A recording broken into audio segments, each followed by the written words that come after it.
మెదక్ జిల్లా వెల్దుర్తి మండల కేంద్రంలో 10వ తరగతి వార్షిక పరీక్షలు ప్రశాంతంగా ప్రారంభమయ్యాయి. మండలంలో 2 పరీక్ష కేంద్రాలు ఏర్పాటు చేశారు. జిల్లా పరిషత్ ఉన్నత పాఠశాలలో 250 మంది విద్యార్థులు పరీక్ష రాయనున్నారు. కుకునూరు ప్రభుత్వ ఉన్నత పాఠశాలలో 159 మంది విద్యార్థులు పరీక్షకు హాజరుకానున్నారని అధికారులు తెలిపారు.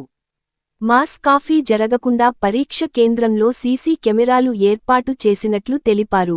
పరీక్ష కేంద్రం వద్ద పోలీసు బందోబస్తు ఏర్పాటు చేశారు. విద్యార్థులకు ఎలాంటి ఇబ్బంది కలగకుండా అన్ని మౌలిక వసతులు ఏర్పాటు చేసినట్లు అధికారులు తెలిపారు.